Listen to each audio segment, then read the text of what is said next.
میں اپنے دماغ کو کنٹرول میں نہیں رکھ سکا تھا، جس کا نتیجہ یہ ہوا کہ ماسٹر یوشے میرے خواب ذہن کو اپنی گرفت میں لے کر یہ معلوم کرتا رہا کہ اس دنیا میں میری سب سے عزیز ترین ہستی کون ہے، اور اس طرح وہ تم تک پہنچ گیا۔ اب میں یہ سوچ رہا ہوں کہ اس نے تم سے پاسپورٹ کے متعلق کیوں پوچھا تھا۔ مجھے میری سوچ کا جو جواب مل رہا ہے وہ یہ ہے کہ وہ تمہیں بھی اپنے ساتھ رکھنا چاہتا ہے، تاکہ میں جب کبھی اس کے حکم سے انکار کروں تو وہ تمہیں ذہنی اذیتوں میں مبتلا کر دے اور میں اس کا حکم ماننے پر مجبور ہو جاؤں۔ فرحاد، یہ کیا ہو گیا؟ آپ میری وجہ سے بہت کمزور پڑ جائیں گے۔ کیا ایسا نہیں ہو سکتا کہ آپ مجھے میرے حال پر چھوڑ دیں؟ میں ذہنی اذیتوں سے گزر جاؤں گی، لیکن یہ برداشت نہیں کروں گی کہ میری محبت آپ کو کمزور بنا دے۔ نہیں فریال، ایسا کبھی نہیں ہو سکتا کہ میں تمہیں کسی الجھن میں دیکھوں یا تمہاری آنکھوں میں آنسو دیکھوں۔ یہ مجھ سے نہیں ہو سکے گا۔ اب میں تمہیں یہی سمجھانا چاہتا ہوں کہ وہ شیطان تم سے جو کچھ کہے اس پر عمل کرتی جانا۔ اگر وہ تم سے یہ کہے کہ یہ ملک چھوڑ کر فلاں جگہ جانا ہے تو تم انکار نہ کرنا۔ میں سمجھتا ہوں کہ وہ تمہیں اسی جگہ لے جائے گا جہاں مجھے لے جانے کا ارادہ کر چکا ہے۔ لیکن فرحاد، جب تک ممی کے قتل کا مقدمہ چلتا رہے گا میں یہ ملک چھوڑ کر باہر نہیں جا سکوں گی۔ جب تک پولیس والوں کی طرف سے کلیئرنس سرٹیفکیٹ نہیں ملے گا اس وقت تک میں اپنا پاسپورٹ استعمال نہیں کر سکوں گی۔ پھر وہ شیطان پاسپورٹ کے بغیر مجھے کس طرح یہاں سے جانے پر مجبور کر سکے گا؟ یہ بات تو میں بھول ہی چکا تھا کہ فریال اپنی ممی کے قتل کے مقدمے میں الجھی رہے گی اور اپنا پاسپورٹ استعمال نہیں کر سکے گی۔ یہ بات ماسٹر یوشے کو بھی سجائی جا سکتی ہے۔ میں نے فریال سے کہا، اچھی بات ہے، ہم دیکھیں گے ماسٹر یوشے اس سلسلے میں کیا کرتا ہے۔ اگر وہ تمہیں قانون کے خلاف جبرن یہاں سے لے جانا چاہے گا تو میں اعتراض کروں گا، اور مجھے یقین ہے کہ وہ میری مرضی کے خلاف تمہیں یہاں سے جانے پر مجبور نہیں کرے گا۔ ہماری باتوں کے دوران پتہ نہیں ماسٹر یوشے کب بیدار ہو گیا تھا، چونکہ میں اس کی نظروں میں بہت ہی خطرناک تھا، اس لیے اس نے بیدار ہوتے ہی سب سے پہلے میرے ذہن میں جھانک کر دیکھا تھا اور اس کے بعد بڑی خاموشی سے ہماری گفتگو سنتا رہا تھا۔ آخر کار اس نے مداخلت کی، ہیلو فرحاد، میں بیدار ہو چکا ہوں اور تم دونوں کی باتیں بھی سن چکا ہوں۔ مجھے بھی اس بات کا خیال نہیں رہا تھا کہ تمہاری فریال اپنی ممی کے قتل کے مقدمے میں الجھی رہے گی۔ جب تم یہ چاہتے ہو کہ میں اسے غیر قانونی طور سے باہر نہ لے جاؤں تو تمہاری ہی بات رہے گی۔ فریال اسی ملک میں رہے گی، اور پھر وہ جتنی دور بھی رہے تم جانتے ہی ہو کہ ٹیلی پیتھی جاننے والوں کے لیے فاصلہ کوئی اہمیت نہیں رکھتا۔ جب بھی تم میرے خلاف کوئی قدم اٹھانا چاہو گے میں اس کے جواب میں فریال کے ذہن تک پہنچ جاؤں گا۔ اس کے بعد کیا ہوگا یہ تم اچھی طرح سمجھتے ہو۔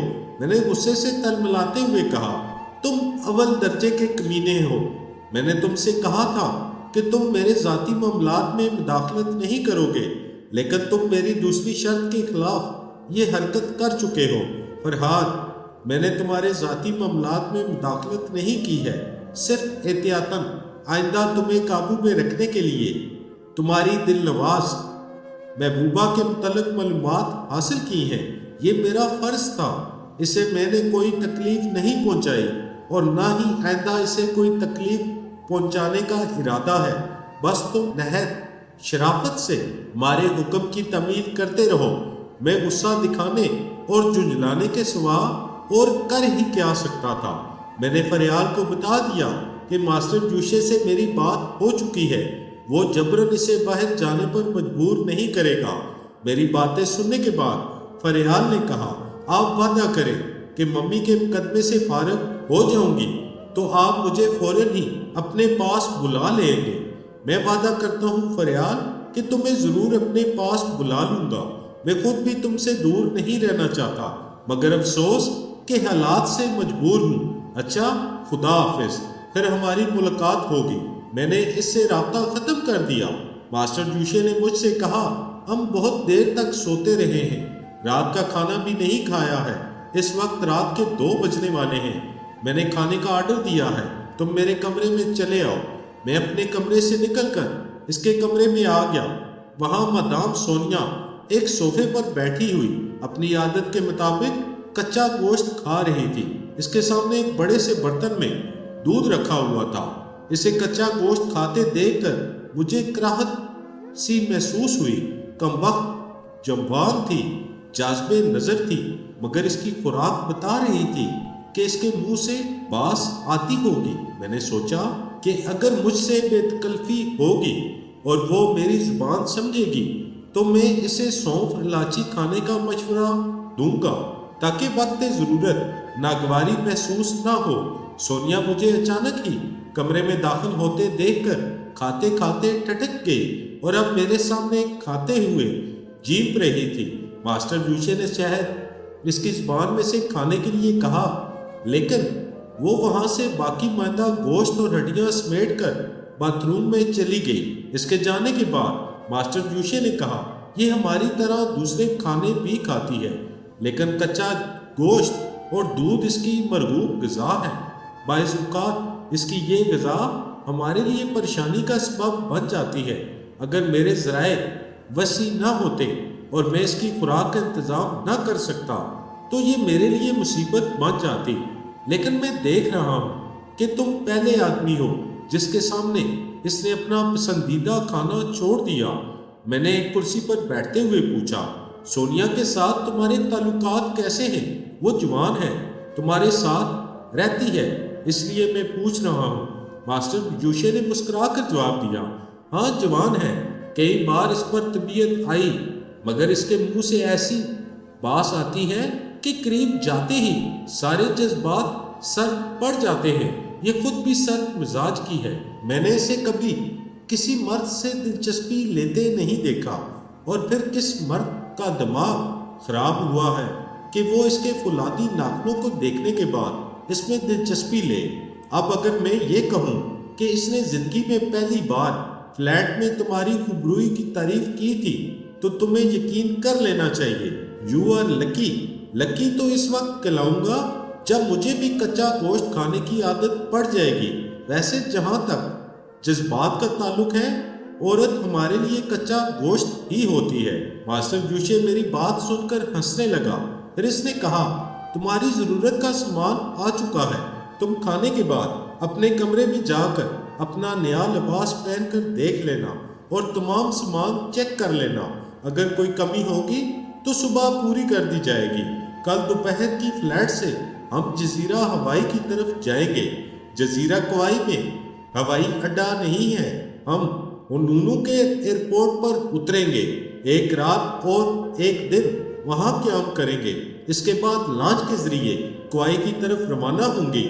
تھوڑی دیر بعد کھانا آ گیا، ہم کھانے کے لیے ایک میز کے اطراف بیٹھ گئے۔ اب مجھے یقین تھا کہ وہ کھانے کے بعد ایک آدھ پیک پیے گا اور اس مقصد کے لیے اپنے سوٹ کیس سے وسکی کی بوتل نکالے گا، مگر کھانے کے بعد مجھے یہ دیکھ کر مایوسی ہوئی کہ بیرا ہوٹل کے باہر سے اس کے لیے ایک بوتل لے آیا تھا۔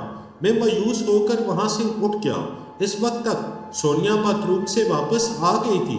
چہرے سے پتہ چل رہا تھا کہ اس نے صرف اپنا چہرہ ہی نہیں بلکہ منہ بھی اچھی طرح صاف کیا ہے، اچھی طرح دانت مانج کر خوب کلیاں کی ہیں، کیونکہ مسکراتے وقت اس کے دانت موتی کی طرح چمک رہے تھے۔ میں نے اس کی مسکراہٹ کا جواب مسکراہٹ سے دینے کی بجائے بڑی بے نیازی سے منہ پھیر لیا، پھر اس کمرے سے نکل کر اپنے کمرے میں آ گیا۔ میرے کمرے میں بہت سا سامان بکھرا پڑا تھا، نیا سوٹ کیس، نئے جوتے کے 2 ڈبے، ایک بریف کیس۔ سوٹ کیس کھول کر دیکھا تو اس میں کئی جوڑے کپڑے، 2 عدد سوٹ، نک ٹائیاں اور شیونگ کا سامان رکھا ہوا تھا۔ میں نے سوٹ اور دوسرے کپڑے پہن کر دیکھے، میرے بدن پر ٹھیک آ رہے تھے۔ میں نے تمام سامان ایک طرف رکھ دیا۔ اس وقت 3:30 بجے تھے۔ میں بستر پر لیٹ گیا، سوچا کہ صبح شیو کرنے کے بعد لباس تبدیل کروں گا۔ اس وقت مجھے نیند بھی نہیں آ رہی تھی۔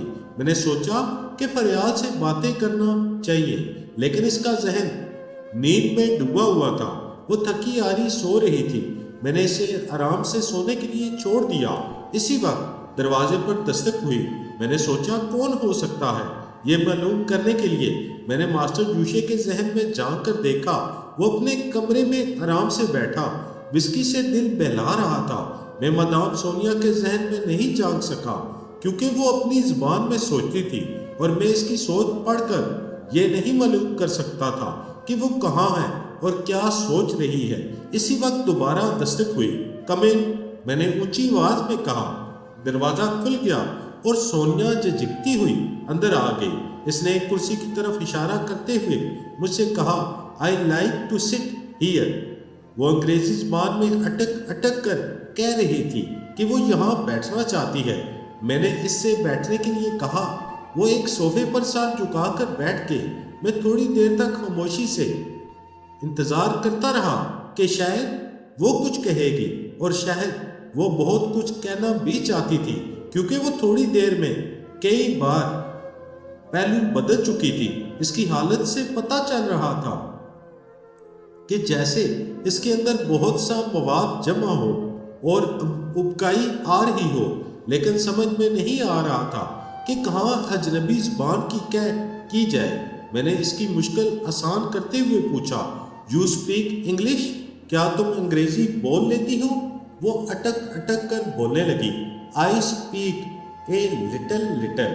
وہ انگریزی زبان کا پوسٹ مارٹم کرنے لگی۔ میں نے اپنی مسکراہٹ کو ضبط کرتے ہوئے اس سے کہا، "میں تمہیں سکھاؤں گا۔ ڈا کی نے۔" وہ خوش ہو کر مسکراتی ہوئی بولی، "ڈا کی نے کا مطلب کیا ہوا؟" I said, "Thank you. It is Hawaii language." ڈاکینے کا مطلب شکریہ، یہ جزیرہ ہوائی کی زبان ہے۔ میں نے مسکرا کر اس سے انگریزی زبان میں پوچھا، "کیا تم مجھے اپنی زبان سکھاؤ گی؟" وہ خوش ہو کر اقرار میں سر ہلانے لگی۔ "ضرور ضرور." میں نے جواباً مسکرا کر اس کا شکریہ ادا کرتے ہوئے کہا۔ ڈاکینے، وہ ننھی سی بچی کی طرح خوش ہو کر مجھے دیکھنے لگی۔ اس وقت وہ دور دور تک کوئی جانور نما عورت نظر نہیں آ رہی تھی۔ یوں بھی اسے عورت کہنا زیادتی تھی، جسے ماسٹر یوشے جیسا آدمی ہاتھ نہ لگا سکا ہو اور جس کی طرف دوسرے لوگ بڑھنے کی جرت نہ کرتے ہوں۔ اس سے پھول کی بجائے ایک نوخیز کلی ہی کہا جائے گا، اور اس وقت وہ میرے قریب بیٹھ کر اس ایسے خوش ہو رہی تھی جیسے ایک معصوم بچی کو اس کی پسند کی کوئی چیز مل گئی ہو۔ اس وقت میں اس کی درندگی کو بھول گیا تھا۔ یہ گیان حاصل ہوا کہ درندوں میں بھی معصومیت چھپی ہوتی ہے، اگرچہ اس سے باتیں کرتے وقت بڑی الجھن سی ہوتی تھی۔ وہ اٹک اٹک کر بڑی مشکل سے اپنا مفہوم ادا کرتی تھی۔ اس کے باوجود وہ مجھے بہت اچھی لگ رہی تھی۔ ایمان کی بات یہ ہے کہ میں ایک عیاش مرد کی طرح اسے نہیں دیکھ رہا تھا، صرف اس کی معصومیت نے میرا دل مول لیا تھا۔ شاید اس کی وجہ یہ ہو کہ فریال کے سامنے اب کوئی حسین عورت میری نگاہوں میں نہیں جچتی تھی۔ اس نے بچوں کی طرح سر ہلا کر پوچھا، "بوائے فرینڈز؟" میں نے مسکرا کر جواب دیا، "ہاں سونیا، ہم دوست ہیں۔" اس نے اپنا ایک ہاتھ میری طرف بڑھا کر اپنی انگلیاں سیدھی کی۔ شپ شپ کی آواز، کیسا فولادی ناخن باہر آ گئے۔ پھر اس نے اپنے ناخنوں کو دکھاتے ہوئے کہا، "We will not fight again." ہم آئندہ جھگڑا نہیں کریں گے۔ میں نے دوستانہ انداز میں اس کا وہ ہاتھ اپنے ہاتھ میں لے لیا، اس کے ہاتھ کو سہلاتے ہوئے اس کے فولادی ناخنوں کو دیکھنے لگا۔ اس وقت مجھے پتہ چلا کہ اس کی انگلیاں پلاسٹک کی ہیں، یعنی اس لڑکی کے دونوں ہاتھ کی انگلیاں اپنی نہیں تھی۔ بڑی خوبصورتی سے وہ فولادی ناخن اس کی انگلیوں میں ایڈجسٹ کیے گئے تھے۔ ایک خاص میکینزم کے تحت وہ انگلیاں مڑتی تھی اور کھلتی تھی، پھر اس میں سے فولادی ناخن باہر نکل آتے تھے۔ میں اس کے ہاتھ کو سہلاتے ہوئے بغور دیکھ رہا تھا۔ اس دوران وہ کچھ پریشان سی ہو گئی تھی۔ کاش کہ میں اس کی سوچ کو پڑھ سکتا۔ وہ روانی سے نہ تو انگریزی بول سکتی تھی اور نہ ہی اس زبان میں سوچ سکتی تھی۔ بچپن ہی سے وہ عادتاً اپنی زبان میں سوچتی چلی آئی تھی۔ میں نے اشارے سے پوچھا، "کیا بات ہے؟" وہ دل برداشتہ ہو کر بولی،